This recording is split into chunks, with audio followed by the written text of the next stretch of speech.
waking up early, hungover, enjoying your morning coffee with me this morning. We are going to talk about destroying evidence before it's evidence in quotation marks. And really what this talk is going to be focused on is on some ways you can get in trouble both by the government and in a private lawsuit for covering up your tracks in ways that can actually be worse than whatever it is you were trying to cover yourself from getting caught from anyway, okay? And really, we're talking about three specific scenarios here that we're going to talk about in some detail. The first is a criminal statute in 18 U.S.C. 1519 that's called anticipatory obstruction of justice.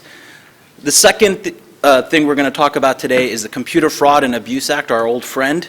And the third thing we're going to talk about are some potential legal problems with encryption. And then we're going to conclude with some suggestions on how you can safeguard yourself from being accused of obstructing justice for deleting something or trying to cover up your tracks. And then at the very end, I'm going to take some questions. So if you have questions, I'm going to get to them, but let's save them all till the very end, okay? Obstruction of justice is one of those long-standing, well-loved prosecutorial tools that can really be very malleable. It can really kind of fit whatever form or context the prosecutor wants to fit it in. And traditionally, obstruction of justice has had typically four requirements. First, there has to be a pending proceeding when the documents were destroyed. Now, proceeding could be a judicial proceeding, like a criminal case or a lawsuit, but it could also be a congressional inquiry, like lying to Congress could get you in trouble, or it could be an administrative proceeding, or it could be a federal investigation of any sort. So it doesn't have to just be a proceeding in the judicial sense of the word, okay? Second, the person who's actually doing the thing that is obstructing justice usually has to have knowledge that that proceeding exists. So if you've been subpoenaed to testify before a grand jury and you have knowledge that there's a grand jury meeting and you decide, I think I'm going to delete these 10 emails they asked me about, you are in trouble, okay? Third, there has to be a nexus between the document that's being destroyed and the proceeding. What that really means is that the item that's being destroyed has to have some connection to whatever it is that's being investigated to make it actually important, okay? If you are subpoenaed to testify before a grand jury and they tell you bring 20 emails that were sent to you by John Doe and you delete the emails your mom sent you, that's not obstruction of justice. There's no nexus between those documents and the proceeding. And last, the defendant or the actor has to act corruptly and with an intent to interfere with the proceeding. Your mindset has to be, well, I don't want them to find out anything. I don't want there to be any trail leading to me, so I'm getting rid of this stuff for the sole express purpose of covering my tracks and keeping myself out of trouble. That's what traditional obstruction of justice, as we've kind of understood it, has meant for many years. Usually it's all four, okay? There are some caveats. There are different obstruction statutes, and I'm not going to bore you all with the minutia of them, but generally speaking, if you're talking about generic obstruction of justice, these are the four elements that have to be met. Now, in the early 2000s, Congress passed a new statute called anticipatory obstruction of justice. And this is a statute right here. It's found in 18 U.S.C. 1519. It's kind of long, legal, dense, but basically there are two things that have to really occur here in order to be guilty or to get in trouble for anticipatory obstruction of justice. First, you have to knowingly alter or delete some sort of object or document or record. That could be an email, that could be a file, that could be a physical computer, okay? And second, you have to have the intent to impede an active or contemplated government investigation. Now, you look at this lovely dense, and the one thing that really stands out to me is right here. Contemplation of any such matter. You can get in trouble if you delete something that the government may be thinking about prosecuting or investigating at some point, okay? This is a radical rewrite of the obstruction of justice statutes because it does not have many of the traditional requirements that we just talked about for traditional obstruction of justice. So let's talk about what is missing in the anticipatory obstruction of justice statute that we find in the more traditional obstruction of justice statutes. First of all, there's no requirement that you destroy something important. That nexus does not exist for this statute. It does not matter what you destroy. It does not matter if the government thinks it's important or not. It just matters that you destroyed something. Doesn't matter if you know of whether there's an investigation. So traditionally, like I said, obstruction of justice was hinged upon your knowledge that there was something going on, that the government was investigating something, sending the FBI to go look for something, and you're trying to thwart that. No more with anticipatory obstruction of justice. There's no requirement that you actually obstruct an investigation. There's no requirement that the feds are unable to do their job without the thing that you destroyed. And all of this really kind of comes down to the real big problem with the statute is there's no requirement that there even is an investigation. It does not matter if the government was thinking about it or not thinking about it. If it's something that's in contemplation of being brought, you can be charged under the statute. And what's really scary is, well, how do we know what the feds are thinking, right? That's yeah. Oh yeah, absolutely. No one is more forthcoming about what their future plans are than the government, right? So this is really a problem. And there's one case that really kind of illustrates this statute at work, and that's the case of United States versus Colonel. And for those of you who don't know the saga of Mr. Colonel, I think one picture really sums it up, and that's former Governor Sarah Palin. Yes, this is the Sarah Palin email hacker case. So let's talk a little bit about what Mr. Colonel did and how he got himself into some trouble. On September 16th, 2008, Mr. Colonel hacks into Sarah Palin's email through a proxy. He basically does this by guessing her password, okay? He does not employ any sophisticated computer techniques. He basically learns, because the New York Times published an article that said Sarah Palin has a Yahoo email account. He then put in her email, said, hey, I forgot my password. And through the beauty of Wikipedia, was able to answer her security questions and gain access to her email. Yes, the world's most sophisticated hacker. At about 1 in the morning, he talks about this on 4chan. Again, another warning sign that Mr. Colonel's not the most sophisticated of computer criminals. And at some point in time between 1 a.m. and 1:42 a.m., he deletes the images from the computer that he took through Ms. Palin's email. So basically what happened is once he got into Sarah Palin's email, he started looking around for really like juicy, gossipy tidbits, and he basically didn't find anything. I think he downloaded a picture of Bristol Palin, and he found some emails from Governor Palin's sister talking about family business, but nothing really that interesting or that important. Anyway, he still brags about his feat on 4chan, but at some point he deletes the images off his computer, and then later at 1:42 a.m., a 4chan user tells Mr. Colonel that he's contacted the FBI. Now, that's going to be very important, and we're going to see why in a few minutes. Undeterred by this, hey, I'm calling the feds on you, he then decides to post the password on 4chan, and then eventually 4chan deletes the thread. The Palin campaign learns that the emails have been hacked, and then at 2:50 in the morning, Colonel tells a friend on Facebook that he's afraid of the FBI. Now, what's very important is this. At no point in this time has Mr. Colonel actually found out that the federal government is investigating. In fact, not until about 2:30 in the morning is anyone even really aware of what happened in both the Palin campaign as well as within the government or the FBI or whatnot. Oops. The next day, on September 17th, Mr. Colonel, now starting to feel like maybe he screwed up a little bit, decides he's going to clear his Internet Explorer cache. At 1 p.m., Gawker finally breaks the story, and the Palin campaign asks that anyone with emails who downloaded the emails delete them. I should back up and say that when Mr. Colonel put the password on 4chan, obviously someone quickly went in and changed the password, so then Mr. Colonel himself could not get in any further, and he basically lost access. He reformats his hard drive on the 17th.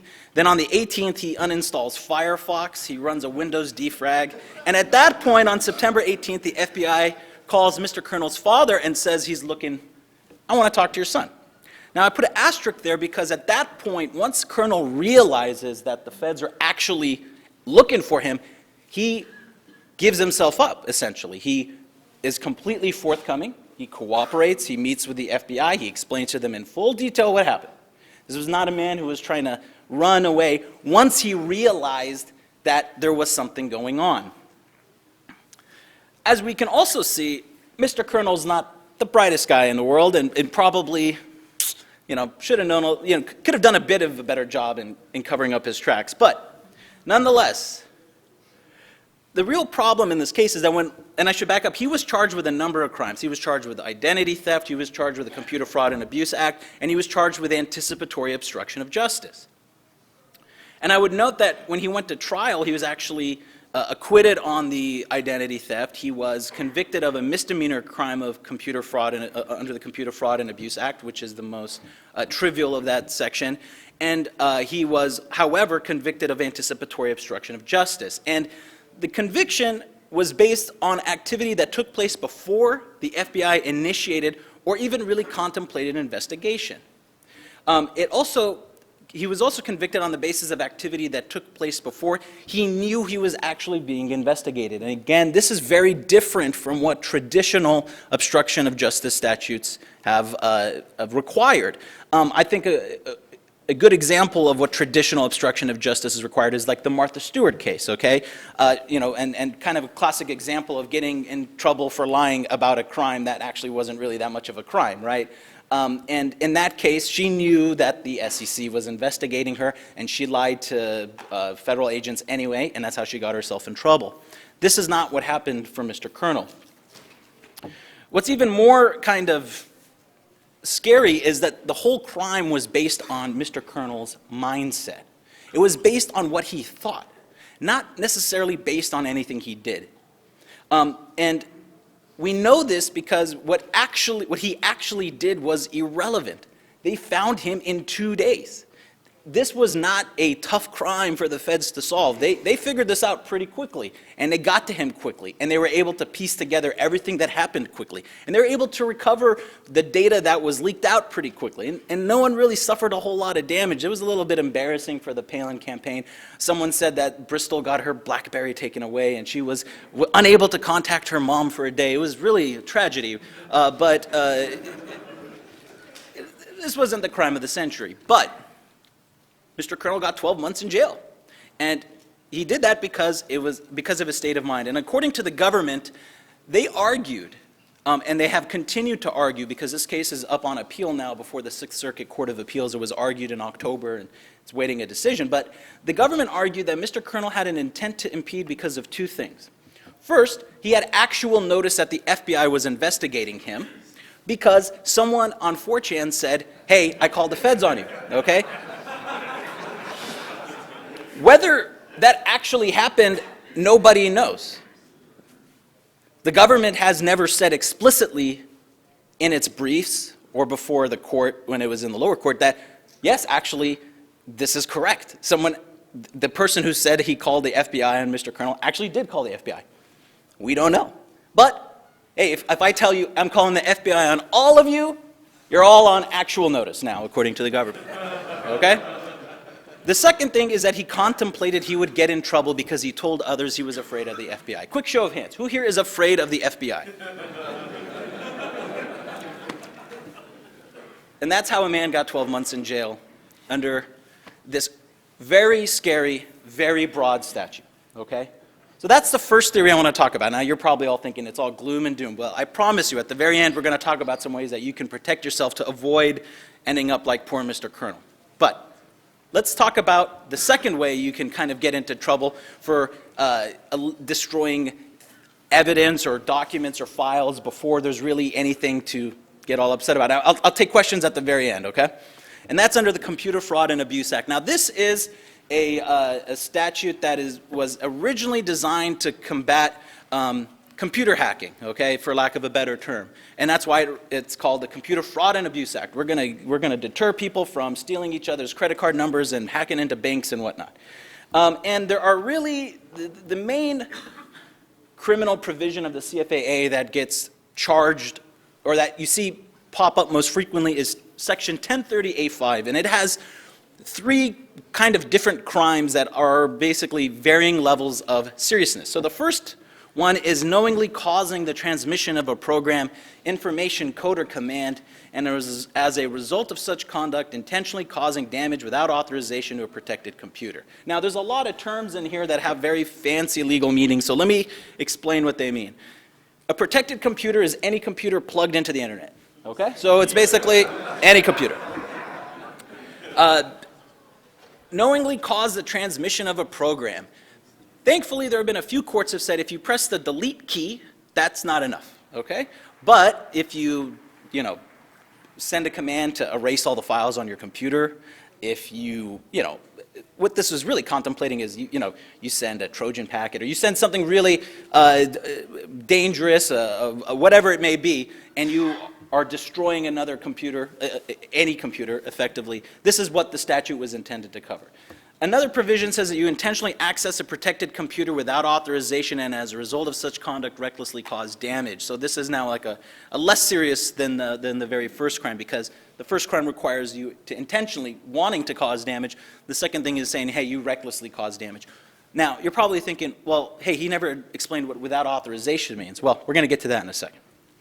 And then the third and most, I don't know if easy is the right word, but the least serious out of these three, still serious nonetheless, but not as serious as the other two, is this last provision which says it's a crime to intentionally access a protected computer without authorization and as a result of such conduct cause damage and loss. Now let me point out, damage can be physical damage, it could be damage to your system, it could be monetary damage that you incur in trying to fix a problem. So if you spend $20,000 on computer experts to get your network back up and running, that is included in the damage and loss calculation. Now, like I said, this was intended to protect sensitive computers from people trying to get sensitive information. But it has been, the CFAA has been expanding, and if you go over to EFF.org, you'll see a lot of the work we've done trying to tell courts, hey, don't expand it too much. It's kind of crazy that you're expanding it this much. I'd also point out the Computer Fraud and Abuse Act is both a criminal and a civil statute. So what that means is you can be charged for committing a crime, a criminal violation of the Computer Fraud and Abuse Act, but you can also be sued by another individual if you are alleged to have violated the Computer Fraud and Abuse Act.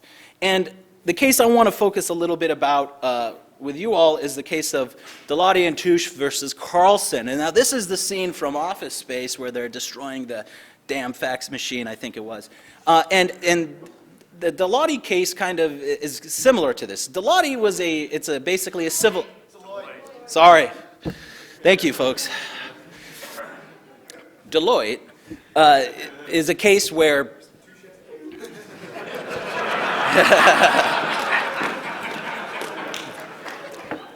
the Carlson case is.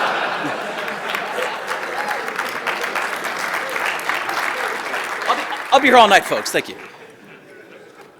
The Carlson case is actually a civil lawsuit under the Computer Fraud and Abuse Act. And basically, in that case, it's an employment dispute case. And when I said the CFAA was expanding, where we're seeing a lot of expansion is in these employment disputes. So, kind of a familiar story.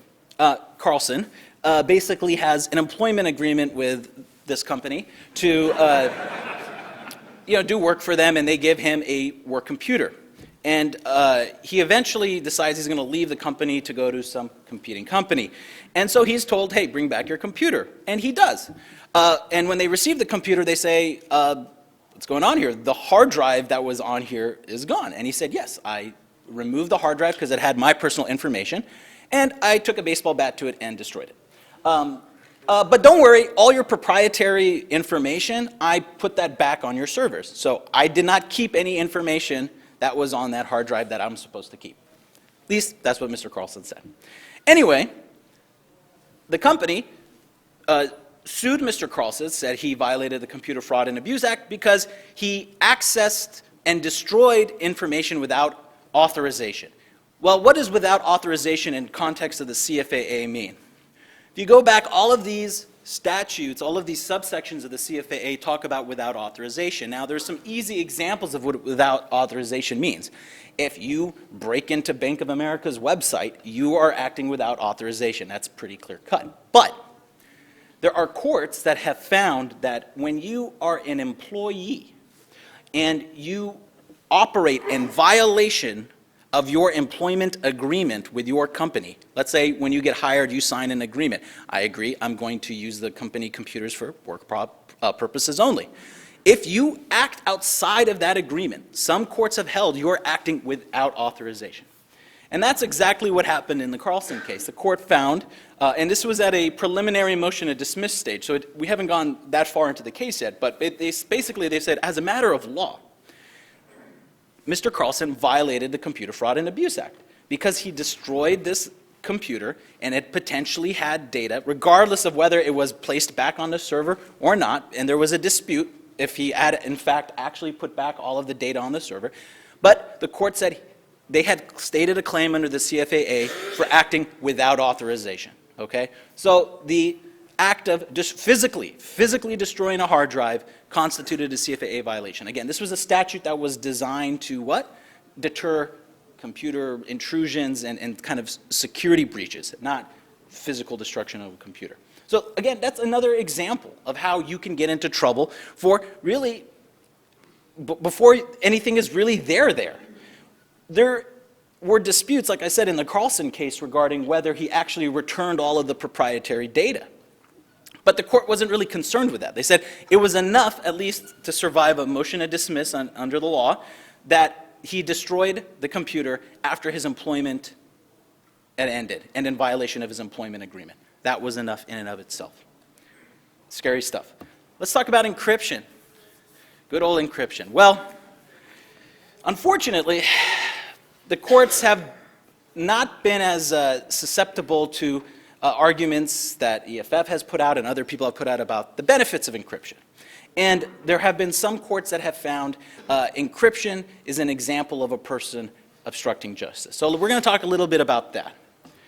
Now, in federal criminal law, I'm going to give you a quick primer on federal criminal law. The way federal criminal sentencing works is that every crime gets assigned this number. And it's a number from 1 to 43. And the higher the number, the more serious the crime. And the way it basically works is they start with the baseline crime. Let's say you commit a robbery. Then they say, okay, a robbery is worth a 20. And then they'll say, okay, well, you stole $1 million. Okay, well, that'll increase it to 30, and so on and so forth until you get to a final number that quantifies, supposedly scientifically, but I have my doubts, the seriousness of the crime. Well, there's an enhancement, meaning a way you can raise that number up under federal criminal sentencing law for what's called obstruction of justice. And it says here, the defendant willfully obstructed, impeded, or attempted to obstruct or impede the administration of justice with respect to the investigation, prosecution, or sentencing of the instant offense, and the obstructive conduct related to the defendant's offense of conviction, any relevant conduct, or a closely related offense, you get an increase in your sentence. So it's more serious if, in the course of committing a crime, you and then do something else to obstruct the investigation of that crime. Well, unfortunately, courts have found encryption to be obstruction. Now, this Wieruski case, you know, as all computer crime cases is a child pornography case. And in that case, the court, you know, found that in the course of committing these child pornography offenses, which were basically distributing images amongst a group of users, the court found the following constituted obstruction of justice. Changing encryption keys. And I'm quoting from the court's opinion. Using sophisticated computer file swapping techniques requiring special instructions to reassemble files. And using software programs that could lock down a computer or wipe it clean. So in addition to the sentence that these defendants were going to get for the child pornography offenses, the fact that they used encryption just in their computer system in order to kind of cover up what they did got them extra jail time, all right? Now, the one silver lining in this is, going back a little bit to our discussion about anticipatory obstruction of justice, you cannot get this obstruction of justice sentencing enhancement for the underlying crime of anticipatory obstruction of justice. So that's good, okay? But if in the course of being investigated for anticipatory obstruction of justice, you then commit further obstruction of justice, you can get basically punished twice for the same conduct. So be aware of that. How about encryption as a special skill? We're all special people here. Everyone here encrypts their computers. How about encryption as a special skill? Well, unfortunately, if you have special skills in the federal government, they don't like you. Now, this is another enhancement under the sentencing guidelines. It says if the defendant used a special skill in a manner that significantly facilitated the commission or concealment of the offense, you get a sentencing bump. And the courts have said, hey, it could be a good skill that you have that has plenty of legitimate uses. But if you use it in this way, you can get an extra sentencing bump. That means you get to spend more time in jail. And unfortunately, encryption is considered a special skill in the federal courts. So in these two cases, the court found because the defendants, in trying to, cover up some behavior they shouldn't have been engaging in, used encryption in the context of, or in the course of covering up what they were doing, they got extra sentencing bumps. They got in extra trouble for it. And then lastly, there's encryption in the Fifth Amendment. I'm not going to talk in a lot of detail about this. My colleague Marsha Hoffman talked about this yesterday, and I think the lectures are all up online, so you should definitely check out encryption, passwords, and data security. But in a nutshell, I think as everyone is kind of aware, there was this case in Colorado, the Fakhourly case, where basically a woman had, a criminal defendant had encrypted her computer, or was allegedly her computer, and the government wants her to decrypt that computer or provide the password for it because they can't get into it. And basically, she's now been put into this dilemma. She can either decrypt the computer and give the government all the evidence they want to use against her, or she can refuse to decrypt the computer and plead the Fifth, which she has done, and the judge has denied, essentially, and therefore she risks going to jail for contempt of court. Okay, so this is another wrinkle in this that I don't want to spend a lot of time with, but you should definitely check out Marsha's lecture, and there's plenty of materials on this on the EFF website. Now, you're probably thinking it's all bad news, right? Well, there is a silver lining, friends, and here are a couple things you can do to protect yourself. And this is primarily with respect to anticipatory obstruction of justice, how you can avoid the appearance that you're anticipatorily obstructing justice. The first is a disclaimer. This is not legal advice. I repeat. This is not legal advice. Nothing I say to you folks is legal advice. Okay? So don't say, if you get in trouble, say, well, man, that guy from the EFF who couldn't say that company's name or whatever, he told me to do it and I'm relying on that. Nope. No. This is not legal advice. Okay? But really what's important is you got to have a good retention policy. And it has to be coherent. It has to be understandable as to what is to be retained or what is to not be retained. It needs to be consistently applied in every situation. It has to be routinely followed. And it has to be in place before and not after something happens. This is the best way to protect yourself, because what this really does is it goes back to that crucial element in the anticipatory obstruction of justice statute, which is the intent to impede, okay? If you do these things, you have a great argument you don't have the intent to impede, because you didn't delete the documents because you were trying to cover yourself up. You deleted the documents because that's what I always do. I always delete the documents. I have this policy, and here it is in writing. Here's my policy. It says delete after 6 days, 6 months, whatever your policy may be. If you follow that, you have a great argument that you're not intending to obstruct or impede anything. And the same really goes with deletion and encryption, whether in terms of like a deletion policy or how you encrypt. You know, if you start to get yourself into some trouble and then decide, today's the good day for me to encrypt my computer, well, that's going to be a lot more problematic than if I just bought a brand new computer and I'm encrypting it from day one. I'm putting in TrueCrypt. I'm doing everything in my power to protect myself from the minute I get in the computer. This eliminates the appearance that you're trying to act, stealthy or sneakily. That's not even a word, but whatever. And there you go. Like I said, I'll be here all night, folks. Okay? So, and finally, if you have questions, feel free to visit EFF.org. Feel free to send me an email. All my contact info is on the website. I'm happy to answer any questions in the remaining, we got like about 20 minutes or so. So, oh wow, lots of questions. Okay, let me start with you right there. The contemplative clause, can you slide back to that? Sure. Does that deal with the government's contemplation of an investigation, or does that deal with, for instance, my contemplation that the government might come after me for something later, so I'm going to encrypt now? You're talking about the, well, it's weird, but it's kind of both, okay?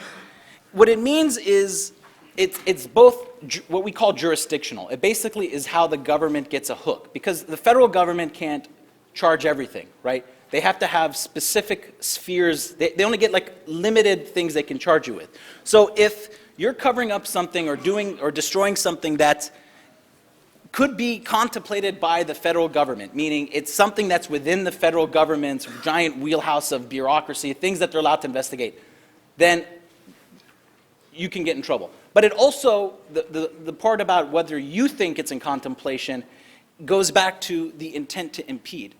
The intent to impede means that when you're deleting the document, you're saying, I really want to make sure the FBI doesn't catch me doing this.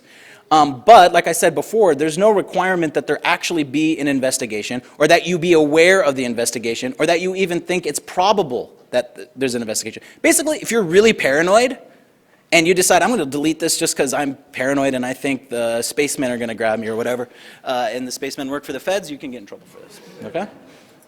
Yeah?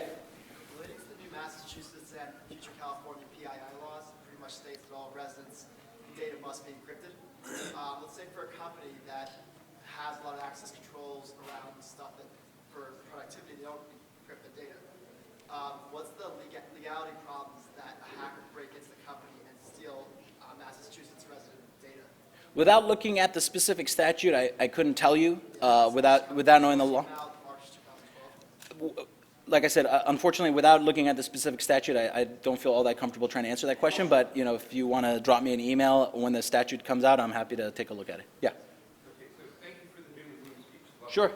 What is the statute of limitations in all of this? Generally, federal criminal statute of limitations is 5 years. Okay? 5 years. So if it's like you did something 10 years ago, you guys are okay. There are exceptions to that. That general statute of limitations, sorry, let me put this caveat. The general federal statute of limitations is 5 years. That doesn't mean that it's every case it's 5 years. There are multiple exceptions. Some crimes have longer, like more serious crimes like murder. Murder has no statute of limitations, okay? But generally it is 5 years, but I would put an asterisk. It depends on the specific crime that's being charged. Any other questions? Yeah. I'm forgetting my passwords a lot. Let's say I'm being like prosecuted and I forget my encryption password that they really, really want. How can they force me to, or how can they prove that I actually know the password? That's a good question. And just to repeat the question, let's say you're forced to provide your encryption password and you conveniently forget it, or you actually forget it. Well, what happens in that situation is this. Let's say you've been ordered. We've had the fight over whether the Fifth Amendment protects you. Let's say you've lost that fight, okay? EFF filed an amicus brief on your behalf, but you didn't win. Okay. Now you go into court and there's the computer and the prosecutor turns his back and you're supposed to put in the password. You put in the password, it doesn't work. You put in the password again, it doesn't work. You put in the password a third time, it doesn't work. Well, now what? Well, here's what's going to happen. The judge is going to have to make a decision whether you're trying to basically get around his court order. Okay, because like we said, we're assuming that at this point you've been ordered to turn over the password. Then it becomes a matter of whether the judge, and it's really the judge, whether the judge thinks you're lying or not. Okay, the judge thinks you're lying, you're going to the slammer. Okay, you're going to probably be found in contempt of court. If the judge doesn't think you're lying, then the government's SOL. Okay, but that's a credibility determination. And unfortunately, criminal defendants don't have a great track record of credibility determination. So it's a tough situation. Yeah? Concerning sentencing statutes and the obstruction enhancement, are there any caveats for larger sentences versus shorter sentences for actual crime versus the enhancement? Like, let's say you're going to be you're found guilty of a crime that may have a statutory sentence for 90 days, whereas obstruction would add 5 years. Well, I will tell you that it doesn't work that way in practice. So kind of a short answer is it doesn't work that way in practice. I'll just leave it at that. And we could talk about that in more detail at some point. Yes? So, with regard to the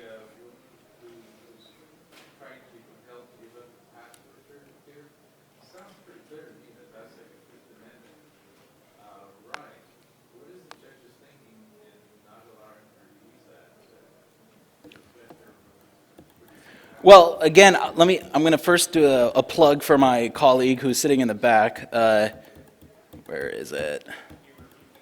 Yes. I'm going to, the gentleman asked a question about what the judge's thinking was in ordering Mrs. Fakhourly to basically turn over her encryption password.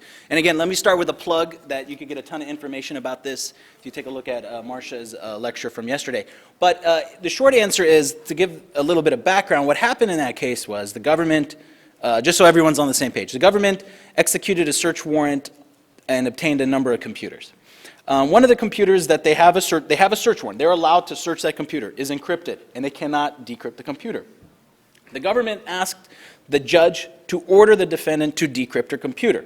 And basically, they've proposed two alternatives. Either she can put in the password, and they're not going to look and see what the password is, just that she puts in the password and decrypts it, or she provides the decrypted contents of the computer. She raised Fifth Amendment. She said, I have a right not to self-incriminate myself. This would self-incriminate myself, and therefore I'm not going to do it. And there was briefing, the EFF filed the amicus brief, and long story short, on Monday, while we were all celebrating Jones, the judge decided to sneakily, there's that word again,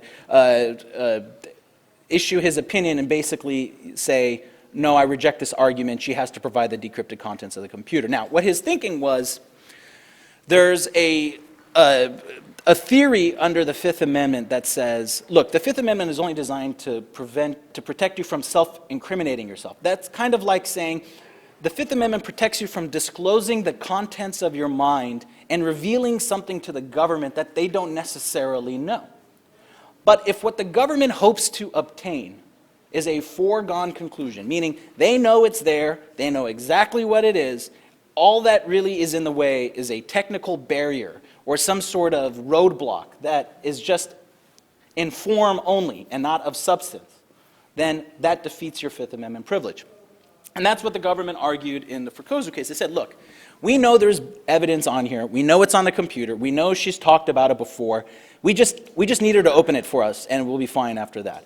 And the judge basically accepted that argument and said, look, it's clear that the government has made a sufficient showing that they know that there's something on there. They know where it is. Unfortunately, the government has never really explained what they expect to find, and the judge didn't really provide any preview of what it is, but pretty much accepted what the government argued in its briefs. And that's his thinking. Now, there are two silver linings in the Fakhourly case. The first is that it's a district court opinion, which means in the totem pole of federal courts, it's on the lower side of things. So that's one silver lining. The second silver lining is that that case is very kind of limited to its facts, and they were not the best set of facts. And actually, there's a third silver lining, which is the judge ordered the government to provide her with basically immunity, in the sense that they cannot use the fact that she unlocked the computer against her, nor can they use the fact that she put in the password against her. So implicitly, there's a recognition that the Fifth Amendment applies to the extent that some grant of immunity is necessary. Because if the judge said no immunity is necessary, that would be implicitly saying, well, the Fifth Amendment's not implicated. She's not self-incriminating herself. And the judge didn't go that way. So those are good little silver linings for future fights on this issue to come. Yeah, way in the back.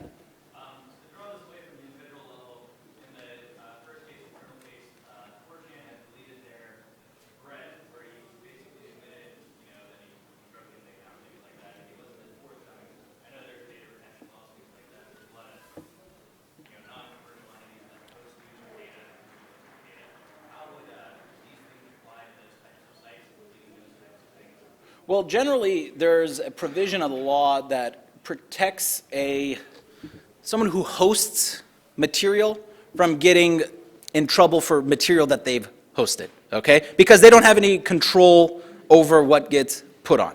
So that is something that's at issue that probably protects 4chan. There was some discussion in the Kernel case that, again, going back to threads and discussion amongst members, that someone told Kernel, hey, you know, they're going to have to report you. You know, 4chan's going to send all this stuff to the feds. Now, whether they did or not, I don't know. It doesn't seem like something that would likely to happen, but nonetheless, that was again another argument the government used to say, hey, see, he knew he was being investigated. Yeah.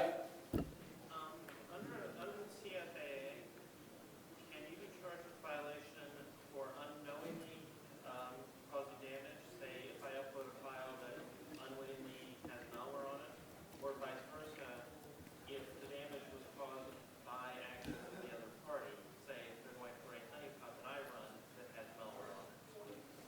So you have to, if you look at the CFAA, now this is only one portion of the CFAA. The CFAA is a very long, kind of confusing statute, and it has a number of subsections and clauses, etc. This is one part of it, and what you'll notice here is you have to either knowingly cause the transmission of a program, or intentionally access a protected computer without authorization, or intentionally access a protected computer without authorization. Now, the intentionally access means you can't have your elbow slip and you accidentally hit the enter key as the virus is getting sent out. Okay, that's what we're talking about intentionally. It means you have to send something. But if you're unknowingly sending over malware, you're likely not in trouble. Now that, I say that, again, first of all, not legal advice, but secondly, you know, it's going to depend on the facts of the case. Now, let's say you don't know for a fact that there's malware, but let's say it's a really suspicious file and you highly suspect it has malware on it, well, then you may get in trouble for recklessly causing damage if you didn't do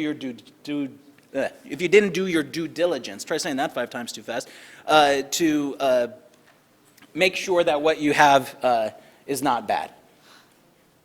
Are there any other questions? I got the 5-minute sign, so I have a couple more minutes. Yeah?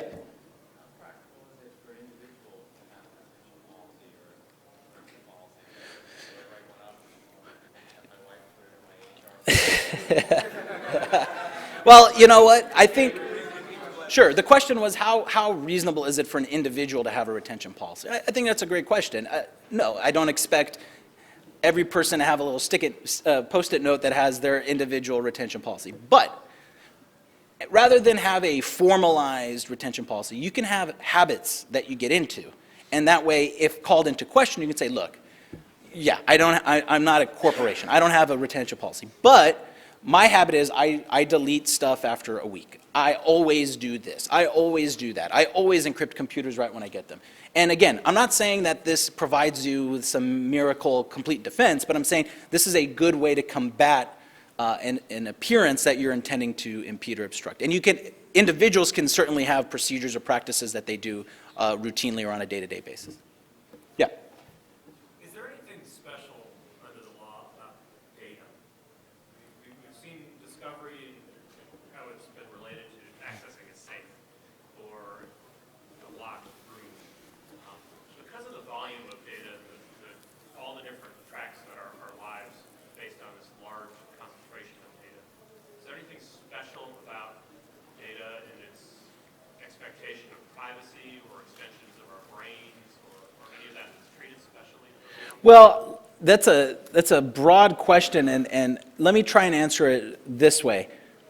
Some data is more protected than other data, and the law imposes certain protections for some data that is greater than other protections for different types of data. For example, email. Okay, the contents of your email are protected under a set of federal statutes. And it's much more difficult for the government to get the content of your email than it is for them to get, let's say, subscriber information from AT&T that, hey, Joe Schmo has an account and he opened it on, this date. So to the extent that the law recognizes that data is special, it does in the types of protection it gives to certain forms of data. Okay, that's it. If you have any questions, I'm happy to stick around and answer any questions outside. Thank you, folks.